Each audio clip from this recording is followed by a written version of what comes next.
Get a Job in Tech, episode 121.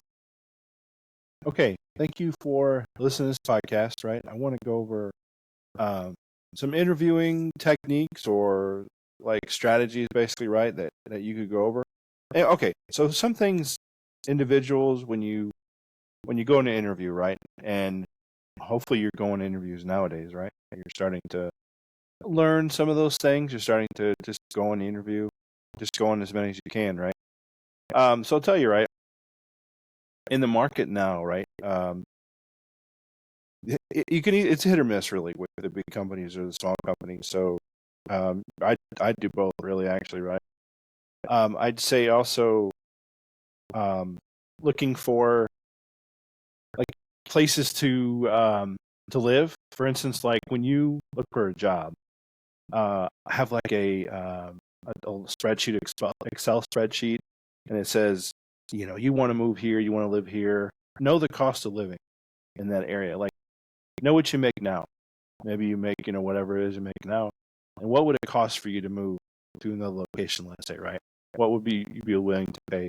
Or yeah, what would you be willing to make in order to move there, right? Also, go on their LinkedIn, right? If you get an interview, go on their LinkedIn, find out who they are. Really figure out what are they, who are they? Who am I interviewing with, right? You can usually ask the person who set up the interview, hey, what are the person's names? Can you let me know the people's names? I just want to know, who I am before I go out there and interview. I'm just curious, right? So I can could do some prep work, basically, right? Um, Also, like, so okay, so when I interview, right? Here's what I do, right? Here's what I do when I interview. So the first thing I'll do is usually come to call me and say, we have a job for this and that and the other, right? And I'll I usually ask him, how much does it pay? Right off the bat, how much does it pay? Okay. And I'll say yes or no based on that, straight up, based on that, right? I mean, because I've been on interviews, right? Yeah, hundreds of interviews, right? So I know the game.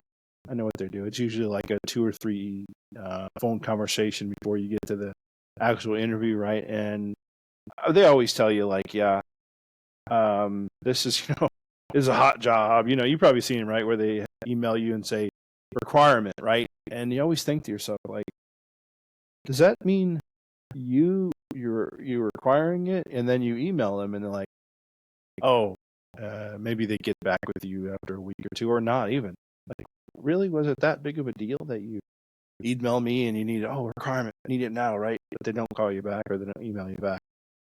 But that's so it's a win-win, really, right? It has to be a win-win, right? The interview process, the job itself has to be win-win for you to go in. It has to win for them and it has to win for you. And what do I mean when I say that?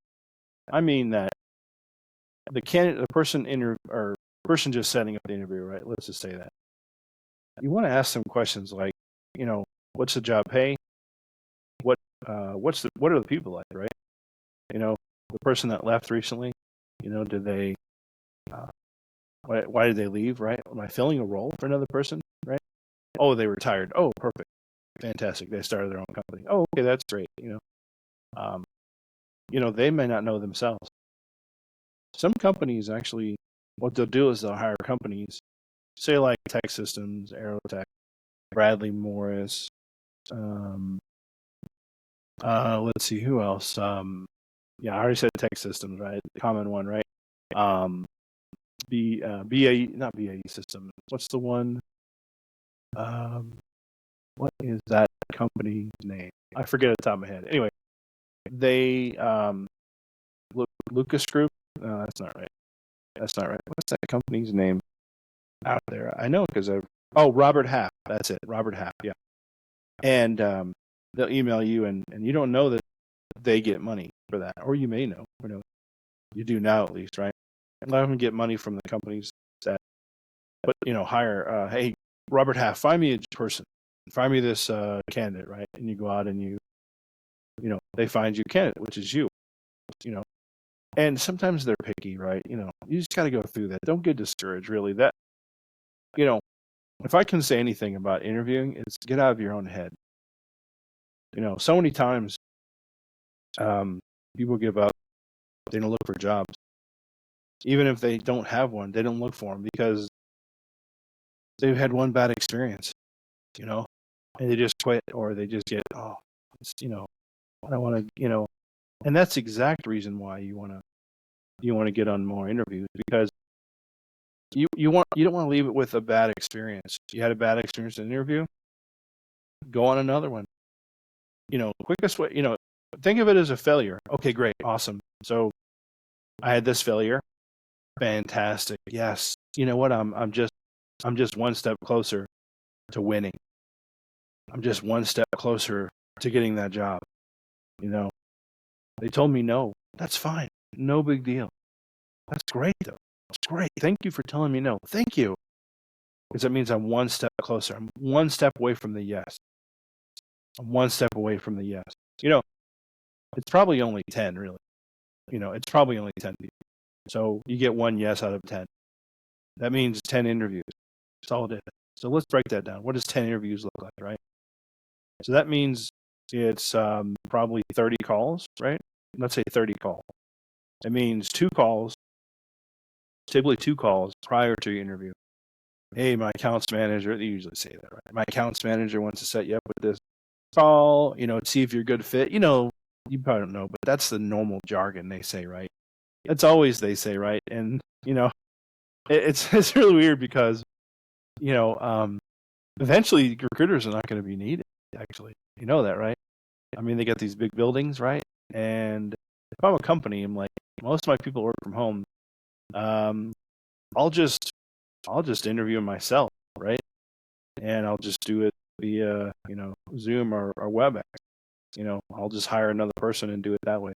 And all they do is do interviews, right? Okay, too easy, or a screener, whatever, right? Instead of HR doing it, right? And a simple fix, really, or just have a conglomerate of companies in the same space that you probably run into a problem there because they're competing companies, probably a problem, but it's doable. It's definitely a doable thing, for that to happen.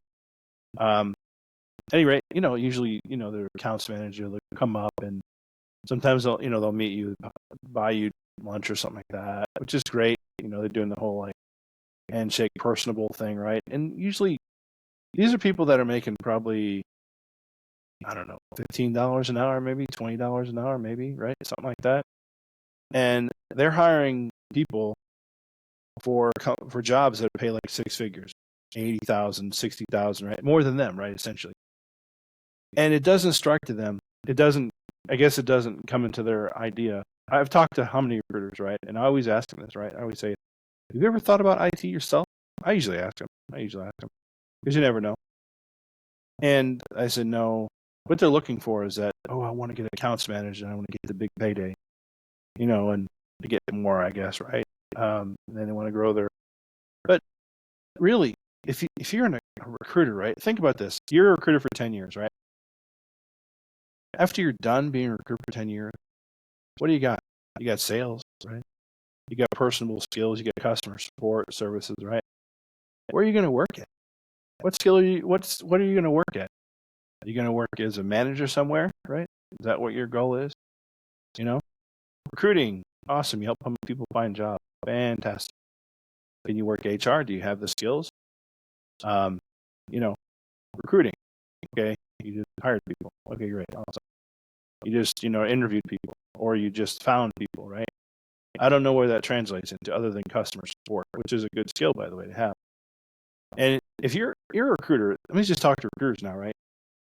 If you're seeing all these jobs pass you by, $60,000, $80,000, $100,000, why aren't you entertaining them, right? Do you not think that you can't get those skills? Because you see the requirements every day. Just pull up and say, let me look at my paper here. Let me just simulate a paper noise here. Okay. What's that skill? Oh, Active Directory, help desk. Ooh, yeah. Let's do that. And hey, duh, right? You already have a relationship with the company, right? and you just on the side, your side hustle, your side deal, learn a skill set. Learn the skill set that goes there and gets that job. What's that you say? You can't. Why can't you, recruiter? Oh, because that's not what your degree is in. Your degree is not in IT, it's in business management or business. Oh, you can't shift. Oh, okay, I'm sorry. I didn't know you're beholden upon this degree you have, right? That you have to be that forever, right? Come on, really? Don't do that. Don't do that to yourself, really. It's just not the good way to go. Anyway, so back to what we were talking about, right? So the recruiters, right? They nothing bad against them. I'm not knocking them whatsoever, right? I'm just saying it's a game. You got to play with the recruiter. Unfortunately, they're the gatekeepers for now, right? And so if you don't have a job, right, and you're entry level IT, do whatever you can to get a job. Okay, meaning like, just talk to the recruiter. It's almost like a what do you call it, a alpha beta type relationship where you want to be aggressive, but you don't want to be too aggressive to where you overtake the recruiter. Then you want to kind of like play your role just to get the job. Okay, you don't want to be too aggressive, and you'll know this when you meet them. You're going to say, "Oh, right away, yeah, okay." Because some recruiters have an ego themselves. By the way, you don't know their background. You don't know the background. You know where they're from, and they could have they could know more than you. They could think they know more than you, right? Even though they're a recruiter, they could be like, "Oh yeah, I know that skill," and whatever. And if you get that vibe, just like what you do is say, "Well, I'm just learning. I want to get with a good, say the right thing. Like, I want to get with a great company, good foundation, long-term strategy, long-term growth. I want to go somewhere where I can, possibly retire or at least spend 10 years learning the skill. Ham it up, man. Ham it up. Play it up, right? Why not? Just play it up. Say the right things. Say the right thing. Then when you're in, you're in. That's really all that matters, right? I mean, if they of course when you get hired, right, they're going to know right away within a couple months if you're a good hire or not, right? But while you're there, right, learn as much as you can, even if you don't have, most folks try to talk to, right? So most folks, here's how it works, right? I'll mentor them, right? And sometimes it's free, sometimes it's not. So here's how it works. I'll mentor them a little bit, right? I'll, get them excited, whatever, right? Don't eat the elephant, right? Just take it piece by piece, right? What happens usually is this. They'll start to learn, and then bam. Okay, what happened? Their relative, their friend, whoever comes in and changes their logic, changes their mindset, changes the way they think, deviates from the goal, basically, right? Here they were pursuing this goal, right? What happens is their friend, their relative, whoever, finds them a job, not an IT, which pays probably $2 or $3 more an hour, which they worked before, and it's stable. And they, those you just have to say, okay, thank you. Oh yeah, oh we appreciate it. Okay, well if you need help, let me know. Or you say, hey, well thanks, I appreciate it, and that's it. Don't go back to them again. Okay, don't go back to them again. If you can, what you do is you make a course on the internet, like Teachable or Udemy, right? And then now you sell your advice, you sell the training basically, right? So that way, because what happens is in a mentor's mind or a person that's training somebody, you remember the movie The Rocky 5, I think, or 4, with Rocky's there and he's training this guy. His name is Tommy Gunn, right? So Tommy Gunn, right? He goes there and he's fighting he's fighting the champion of the world boxing, right? And he wins, right? And then he says, like, I want to thank, a man who's been really, a father to me, inspiration to me, right? And here Rocky Balboa, whatever, is like, looking for that validation, right? Yeah. Thank you. I'm about to get some, like, just words, man. You'd be surprised what words do for people, right? Anyway, so then Rocky's like, yeah, waiting for that validation. What happens? You know the movie, right? I'll let you watch the movie, but it's just there's a letdown, right? Oh man, letdown. Oh, there's a letdown, and unfortunately, that's what happens. Actually, um, I'm sure teachers, that happens with teachers as well, right? Because you probably got a teacher that can see the potential in their student, and unfortunately, a student just doesn't see it for themselves, and they let other people dictate their life. It's unfortunate. It happens. I know it to be true. It's that person you're trying to assist, help, whatever. You're not You're not giving them it's not like you're helping them to stay down, right? You're helping them out of the situation they're in. That's the whole misconception, right? By these people who badmouth these what do you call it, the guru type or whatever, right? Look, they're just trying to help you get better, right? That's all it is, right? And unfortunately, some people just don't want to become better. Look, I got a friend of mine, right? I've known him for years. Okay, check this out. And I, tried to help him out, right? Basically, I tried to teach him subnetting, right? And I tried to get him his Security Plus, basically, right? And all it was is his Security Plus had lapsed, and all I needed to do was call some individual to put him on like this. It was like the old Security Plus, and he could have just got the new one, and he would have able to get a job actually overseas, and he didn't do it. And I called on his behalf. Actually, he shouldn't have done that. But I called on his behalf, and he got mad at me, and I said, okay. And another time, he there was a job on a cruise ship, right? And on a cruise ship, right? And he told me, he said, yeah, I said, oh, hey, how did it go, man? And he's like, yeah, they told me it's only 24, right? Oh, 24, whatever.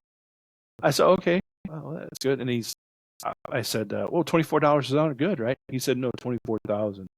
And I was like, whatever, dude. I could tell right away. He was, come on. He just probably heard 24, and he just assumed, come on. Like, come on. Just tell me you don't want to get the job, dude. Just tell me, right? I know the reality. Come on. And unfortunately, this is the case. Not everybody who says they need a better job, wants to get a better job, okay? Let me just say that right now, right? They have to put forth the effort, right? Jim Rohn talks about this. He's like, you move, I move. You don't move, I don't move. You move one step, I move one step towards a common goal, And the joy, I guess the joy or the, what a person that helps somebody gets out of it is the aha moment. It's a way to, it's like what do you call it? Like a method, right? By which somebody to train. Meaning, if you train somebody and there's a formula that works for them, but chances are it's going to work for other people. So you like, oh, okay. So what you're doing is, as a mentor or as a person, teacher, basically, right? What you're doing is refining your method, your strategy. Okay, what works here? What works here? What do I not need to say? What works? What in general? What works? Right? Okay, and then they categorize it by age, right? Where they live, all these different factors, right? For the other person they're trying to help. Some things work, some don't. Right? We don't know, right? We don't know. And you got to also figure, right? You can't help the people that don't want your help, or that say they want to help but they don't usually help, or they make excuses or whatever.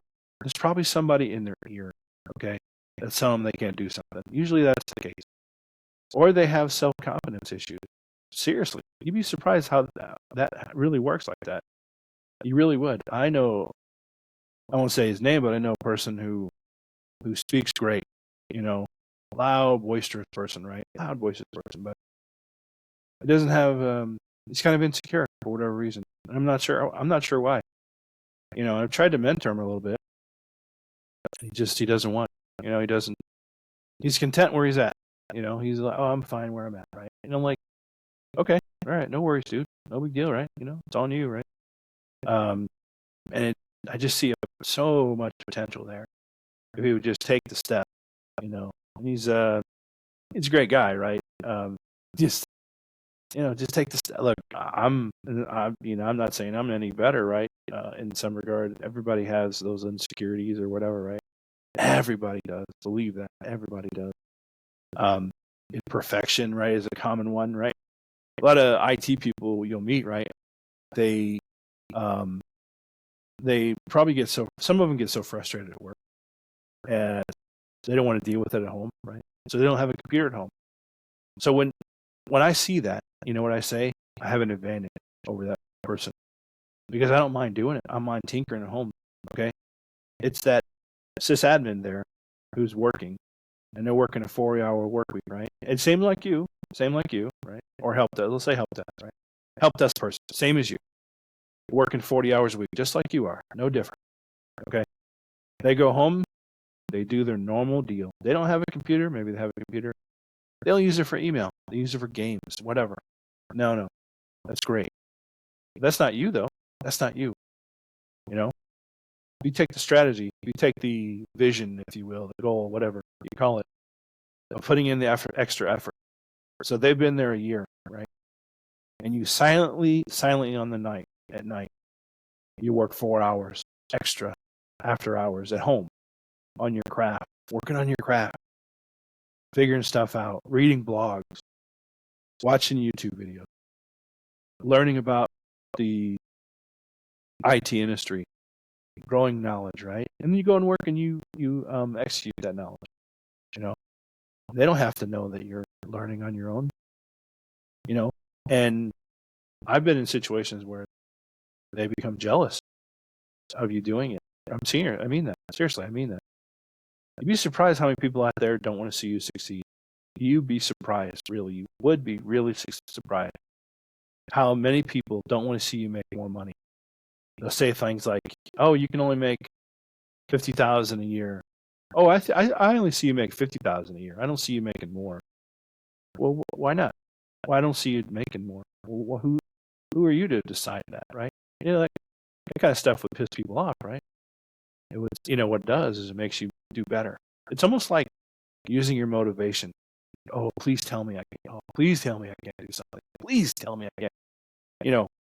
Just such a great thing. If you need anything, if you ever find yourself where you don't have any like will or want to, oh, I don't feel like doing IT. Oh man, all you gotta do is just think about that person who said you can't do something. That's all you have to think about. That's it. If you can't think of somebody, just watch a video.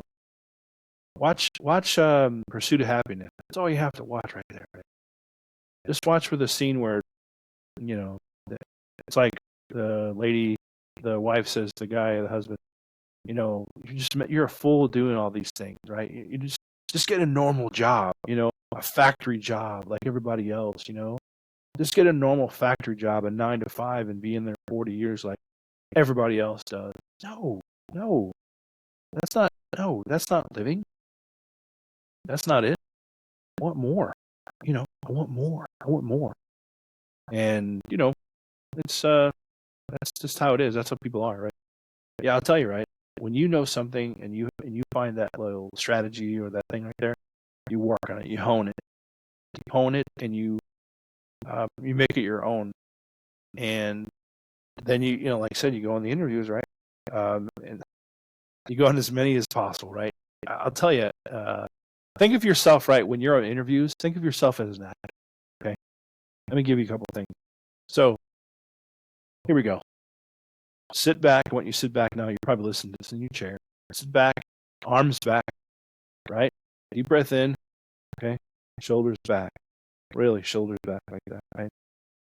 Okay. Now I want you to think of something. I want you to think of something, like this amazing song. Okay.